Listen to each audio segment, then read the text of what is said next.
Fala galera ligada no lance, estamos aqui em São Januário após a partida entre Vasco e Internacional pela 36ª rodada do Brasileirão, onde o Vasco venceu por 5-1.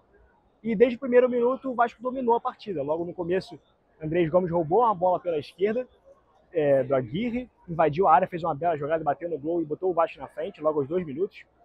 Na sequência, o Rayan também teve uma oportunidade de arriscar de fora da área e bateu sem chances para o Rocher, mais um gol do Vasco.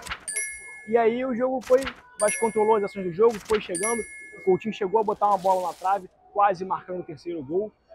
O jogo foi se encaminhando para o final, começou a chover um pouco a partir dos 35 minutos, e aí numa bola meio estranha dentro da área, o jogador da Inter, o centroavante, empurrou para dentro do gol no último lance da partida, e o Inter diminuiu e foi para o intervalo perdendo por um gol, vivo na partida.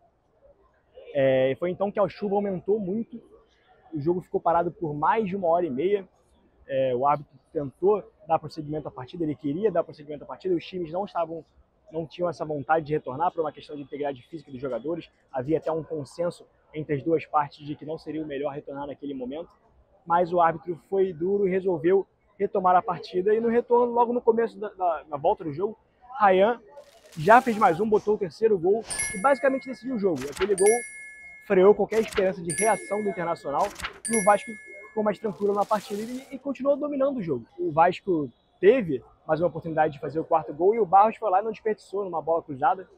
E depois ainda veio o quinto com o Nuno, com uma colaboração do Rocher. Mas enfim, de modo geral, 5 gols, o Vasco domina a partida e principalmente dá uma resposta. A torcida ontem ficou um pouco impressionada com a vitória do Fluminense, que é o adversário da Copa do Brasil.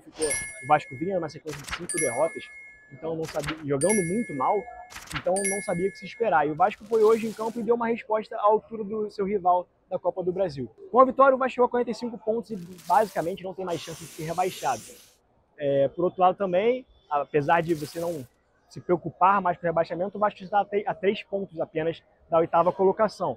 Tá certo que tem alguns times que ainda vão jogar na rodada, mas o Vasco está a 3 pontos da colocação, e se por acaso não conseguir a classificação via Copa do Brasil, e caso o Cruzeiro ou o Fluminense consiga ser campeão, o Vasco poderia entrar, caso ficasse oitavo, numa fase de pré-libertadores. Então é interessante para a equipe tentar ainda pontuar no Campeonato Brasileiro.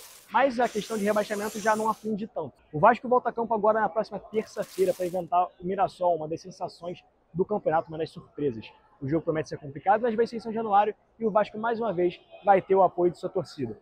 Para ficar ligado em tudo que acontece no Vasco, segue o Lance no YouTube e nas suas redes sociais.